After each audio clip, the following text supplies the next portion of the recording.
Welcome to Living Outside the Matrix, the philosophy show where we explode some of the many modern myths and expose ourselves to challenging ideas that are deeply set in our minds through relentless conditioning. Hi there, my name's Nigel Howitt, and today on the show I want to share an idea that could be quite challenging for some of you, but then that's what it's all about, so we're just going to dive straight into it. And we're going to look at the question of what is spirituality? What does it mean to be spiritual, and how can we make that more relevant? Because, as I've alluded to before, I consider that mysticism and the idea of believing things without evidence is right at the heart of the matrix. So let's just take a look and think, well, what do most people think of when they hear the word spiritual or spirituality? And for most people it brings to mind, religion, or maybe some meditation and gnostics and or religious people, or maybe it brings to mind some of the more new age ideas, like the fact that we create our own reality, like most people think of perhaps an afterlife, all these sorts of things. But my question to you is there a more meaningful and relevant way that we can interpret these words? Can the concept of spirituality be claimed from the religious and the mystical? And can it be made to make sense in a sort of day-to-day way? And I believe that it can. It was after a lengthy search that I found a radically different way to view spirituality, an interpretation that doesn't take away any of the sanctity from the concept, but it just removes the need to believe in anything without reasons or any evidence. There is, I believe, an interpretation that makes sense, that works and is practical. And it doesn't mean that unexplained experiences are discounted as unreal. And it doesn't require you to have faith. So what is this thing called faith? I was raised as a Christian in the Catholic tradition. And I remember when I was young, I was told a story that just didn't make any sense to me at all when I tried to join all the dots in my mind. But I was taught by the Sisters of Mercy at a convent school, and these nuns more or less said to me that you just have to believe the story anyway. You don't try too hard to understand it, you can't understand it, only God understands it. So without any rational explanation or logical understanding, I was told that I just had to have faith. But what exactly is that? And faith, as I've now learned, is belief without reasons. It's the idea that reasons are unnecessary. It's believing in something without any rational demonstration, without any empirical evidence. So faith is what children have in Father Christmas, or the Easter Bunny, or the Tooth Fairy, and other such mythical figures. There's no evidence to be persuaded by other than the observation that other people, i.e. other children and your parents and other parents and so forth, maybe the postman and people at the shops, they're all in on it. That's the only evidence that this thing is true, the Father Christmas story, yet you just believe it anyway. And indeed, as children grow older, it flies in the face of their developing capacity for reason. How can that be? Surely it's impossible, Daddy, and all that sort of stuff. And this idea that they just believe it because everybody else does, and their parents do, is basically just a combination of the appeal to authority with the parents and the appeal to majority. Everyone else believes it, and these, as you're probably well aware, are two classical logical fallacies, and they tend to persist and dominate in most people's thinking, well into later life. And this basically amounts to the fact that you have two reasons to hold something as true without any evidence whatsoever. So I want to make the point that faith is quite dangerous. Just a quick sidetrack into faith and we'll get back to spirituality. But if different people live by conflicting ideas that they take on faith, how can we close the gap and resolve the differences? And the answer is that you can't. How could we agree on anything if we abandon reality as that ultimate arbiter of truth? And you can't. In fact, the concept of truth, I would suggest, is completely destroyed. If you have faith that something is true and I have faith that the opposite is true, all there is left is disagreement. We both feel that we're right. There's no evidence to resort to. And force ultimately becomes the only means of asserting one idea over another. And of course, this is the way it's been throughout history, with mankind's history of mysticism dominating, and of course force going along with that. On the other hand, when we all agree to stick with the facts of reality, facts that can be demonstrated and proved, then we're all effectively on the same page. And now we can use reasoned argument to solve differences instead of violence. Faith and force inevitably go hand in hand for this reason. And peace can only be achieved by rational people who implicitly agree to meet in reality, if you like. And remember, there's only one reality. Reality, or the universe, is everything that exists. There's existence and there's non-existence, and there really isn't a third alternative. Reality is what exists. And the good news is that reality can be discovered, and it is our capacity to reason that enables us to discover it. Reality is knowable. On the other hand, mystic beliefs of other realms and dimensions are fundamentally unknowable. And if our concept of the spiritual, of spirituality, pertains to some other dimension, then we're implicitly, and we believe that to be the case, then we're implicitly living in a frighteningly unknowable universe, rather like a haunted house with spooks and demons that can't be seen or dealt with. So what is this other way of looking at spirituality and spirit? And the rational meaning of spiritual is pertaining to consciousness. So your spirit is your consciousness, or your soul is your consciousness, you could say. It's another word that the mystics use. You have a physical body and you are conscious. There's no third bit. There's no mind, body, soul. So when people feel that there is more, it's an emotional response to their specific life context. So this approach holds that your consciousness is inseparable from your body. When you die, your body dies and your consciousness ceases to exist. And as in the fullness of time, your body ceases to exist. Obviously, it doesn't immediately. It takes time for it to decay and its chemical compounds to change form. But ultimately, your body ceases to exist, and so does your consciousness.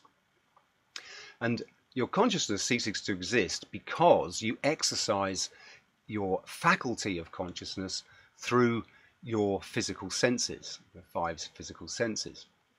They are your means of consciousness. I'm conscious of things around me by sight, by smell, by touch, obviously, and hearing, etc., etc.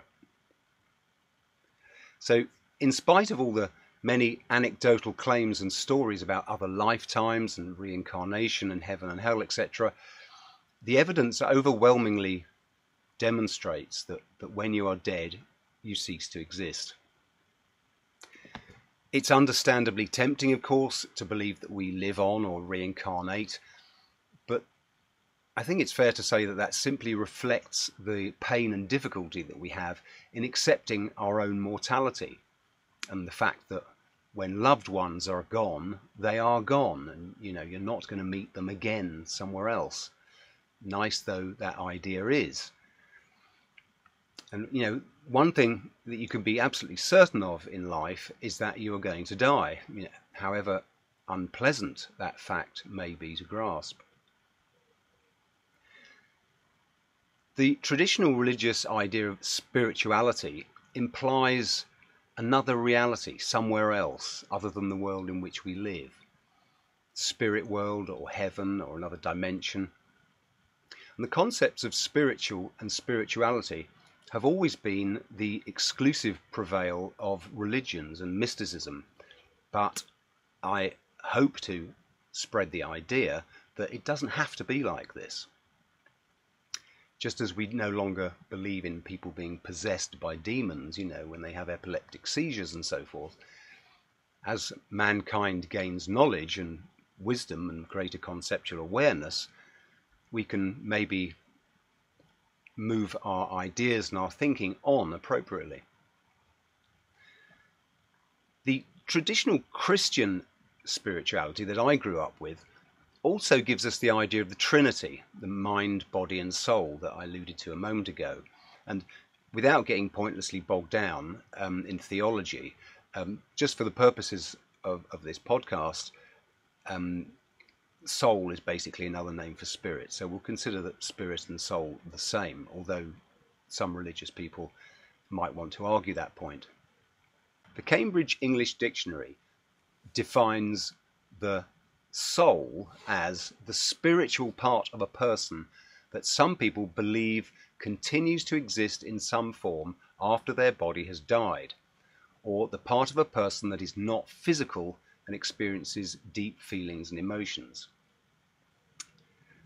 So I was taught that this part of us, the spirit, is eternal, whereas obviously your body is just something you inhabit for a while. The rational explanation is that there is no soul, there is just consciousness. There is matter and there is consciousness, there's mind and there is body. There's no third bit, as I was saying earlier. So although it may be challenging to our conditioning, because we've all heard this all our lives, most of us that have been raised in these traditional Christian societies, but we have to be careful when we believe things for which there's no evidence, and that's what this amounts to. You have to be careful of being called upon to have faith. I mean, for many years too, I believed that I had a spirit or a soul and that I existed in some greater context outside of my life in my body here on earth. But when I was reminded that it's understandable to want to cling to this belief, I began to question it. It is understandable that we want there to be more than just a brief existence in one body.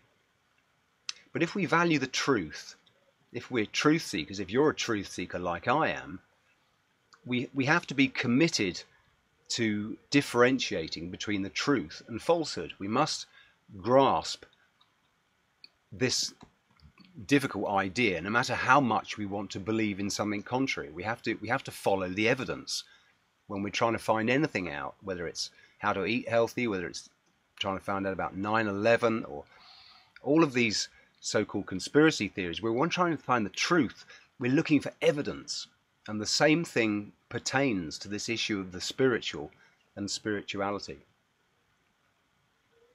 So you may be interested to know that it was Ayn Rand who taught me to question my most fundamental beliefs, and I consider her to be one of the most fundamental thinkers, if you like, in recent human history.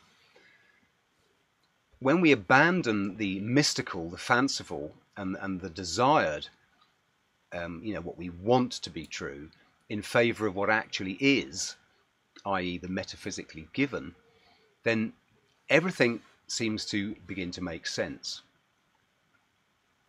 Assuming, of course, that we think and that we ask questions, assuming that we want to know the truth and that we use our basic means of human functioning, our mind and its capacity to understand conceptually.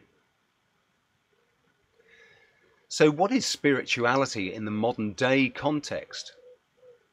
Well, most people are probably familiar with the fact that over the last several decades, church attendance has been dropping, particularly here in the UK. It's been in steady decline. But this hasn't really meant any decline in mysticism. It seems to merely have changed form. People no longer necessarily believe in the God of the traditional religions, particularly Christianity here where I live, but they still hold values, they still hold views and ideas that are mystical in nature. New Age mysticism has kind of taken religion's place. For example, it's become very popular to believe that we create our own reality, or to accept that channeled messages allegedly passed to some special people only from another reality. We've come to accept them as true, or some people have. And there are so many modern forms of believing in things that cannot be demonstrated as true. And I think a couple of examples that spring to mind are things like shamanism and Reiki healing, these energy healing ideas. Even emotional freedom technique, EFT, which I've spoken about in the past and I'm a big fan of, it seems to erroneously has a spiritual aspect in the conventional explanation of how it works, which I take odds with. I think this is dangerous territory to get into the habit again of believing things for which there's no evidence, and things like EFT, as I've explained in a previous podcast, are very easily understandable why they work, because it does, in some very rational ways. You're reprogramming the subconscious. So spirituality and what people think about it, and spiritual, is a source of a lot of mysticism within the mainstream cultural download, what I call the matrix. I mean, if I were to speak about my experiences with fairies or with the Easter Bunny or something, you'd rightly consider that I'd lost the plot, and that I needed help. But we have to remind ourselves that a lot of us still entertain beliefs and hold convictions that have the same amount of evidence, i.e. none. And this is a really important point, to question the things that we believe, the convictions we hold, and weigh up the amount of evidence for them.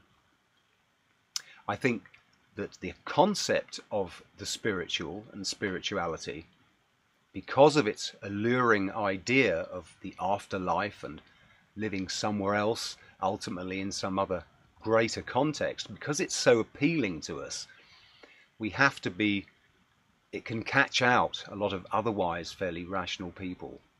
But I think if we, as I said, if we're truth seekers, we really must be prepared to question all of these fundamental assumptions. And we've had a lot of conditioning into them, and it's important to appreciate that when our knee-jerk reaction is to discount these ideas. So I appeal to you to give it some consideration, even if you disagree with me. I'm not trying to change anyone's mind. I'm here to put ideas out that I hold as true. I'm satisfied that they're true. That's why I share these ideas, but my purpose is just to stimulate thought. And if you come on board with these ideas with me, then all well and good. So with this idea that your spirit is your consciousness, and being spiritual, becoming more spiritual, is effectively becoming more conscious. And this starts to make the concept of spirituality more relevant to our lives, because the traditional interpretation is completely irrelevant to my life. I'm an atheist, as you've no doubt surmised. And it was Ayn Rand that as I said, that gave me this idea. And I found that my whole concept of the spiritual and spiritual values and things, which we'll come on to in a moment, really make a lot more sense if you consider that your spirit is your consciousness. So to be more spiritual is to be more conscious. To be conscious, of course, you have to know what you think and why you think it. You have to understand what you know about reality and why. You have to practice an integrated existence, accumulating an ever-growing sum of contextual knowledge. This is what it means to be more spiritual, according to this different, outside the matrix interpretation. So we've probably all heard people talking about, you hear that someone's so apparently sort of very spiritual. Oh, he's so spiritual. And if we consider spiritual matters as those pertaining to consciousness, as I'm suggesting here, then this would imply that that person was a thinker and very conceptually aware, very knowledgeable and wise.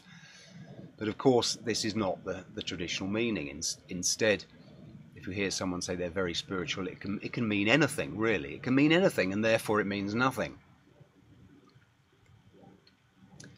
It probably refers to the fact that they're a mystic, that they believe in things for which there's no evidence, that they meditate a lot, or they chant, or they're in contact with their higher self. This is another typically mystical idea, the higher self.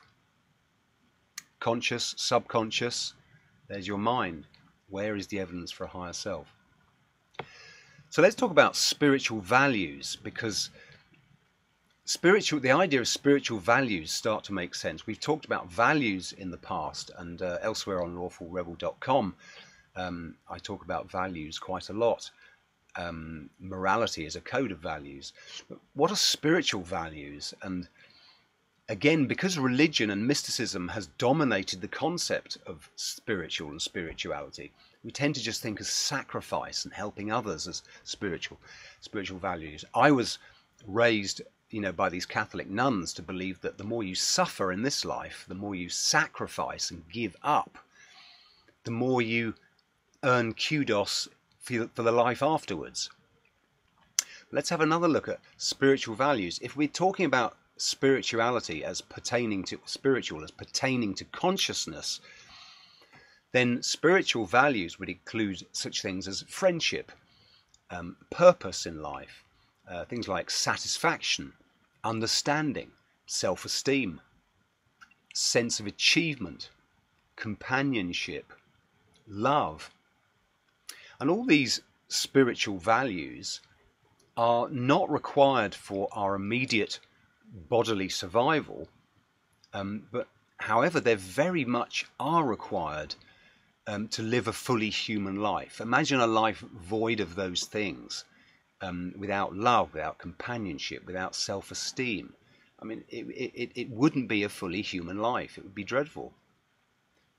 So these spiritual values are very, very important.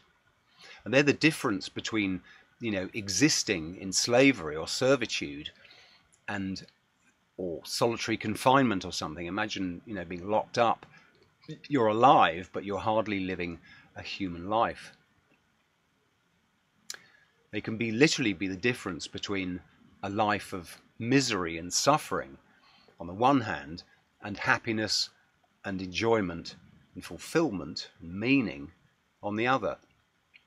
So when we claim the concept of spiritual and of spirituality, we can begin to understand that the condition of freedom is essential to the achievement of these spiritual values. Anyone or anything then that threatens your freedom, meaning anything or anyone who would initiate the use of force against you, threatens your spiritual values and the achievement of your happiness, the achievement of a meaningful life, of purpose, of happiness. When someone coerces you into doing that which you choose not to, your spiritual values are necessarily thwarted. So the message here really is that spirituality, being spiritual, should be practical. There's no point in pursuing something as in the conventional meaning of spiritual, wearing a hair shirt, living with nothing as a monk or a nun, the vow of poverty, chastity, sacrifice, suffering in this life to benefit in another, for which there's no evidence, really doesn't have any meaning for anyone. And spiritual values do have meaning, and the concept becomes real and it becomes helpful if we see spirit as consciousness and spirituality as pertaining to consciousness. I think it's necessary for us to claim this concept of spirituality and grasp that it doesn't relate to anywhere else or anything unreal. It doesn't mean meditating. Meditating is useful, don't get me wrong. Learning how to still your mind and relax, because you don't want to be problem solving all the time. That would be inappropriate, be crazy. But it doesn't mean meditating all the time. It doesn't mean that you're spiritual. It doesn't mean that you can sit in a lotus position in silence for hour after hour. It doesn't make you a spiritual person. Praying or lighting joss sticks or chanting some incantations, it doesn't make you spiritual, I would suggest. On the contrary, spirituality is entirely real and entirely practical when we pursue self-esteem, companionship, knowledge, understanding, all of these meaningful concepts that really make our lives wonderful. So to be happy, we need to thrive and we need to flourish. But to flourish, we need that condition of political freedom, meaning the absence of force preventing us from acting on our judgment. And if we become more spiritual in this true sense, I believe to be true, then we become more conscious. And necessarily, if we all became more conscious, I think we would live in a more peaceful world, because of the reasons we spoke about with what faith means, faith and force. We'd live in a more abundant world. There'd be greater wealth creation. People would be free to voluntarily exchange. And we'd necessarily be in a happier place. The world would be happier because people would be unencumbered and free to pursue their values. So I hope this helps, and I hope it helps to just bat you this idea that you might find quite challenging. Some of you might be on board with it straight away, I don't know. But as always, I do encourage all of us, myself included. I keep finding things that I want to challenge. And it doesn't necessarily mean that every single idea we've grown up with is wrong. I wouldn't want to give that impression at all. But when we question things, we can quickly see at a glance whether they're worth retaining or whether they're outdated concepts that need to be replaced by something that makes sense. So thank you very much for listening. I urge you to visit the website, lawfulrebel.com. There's loads more there on things that will challenge us, busting myths, and living outside of this mainstream cultural download where most people just go along heads down, believing what everybody else does, because everybody else does, or because their parents did. So anyway, I do hope you'll join me again for another episode of Living Outside the Matrix. Till then, love your life. Be the change you want to see. Be the change you want to see. Be the change you want to see. Be the change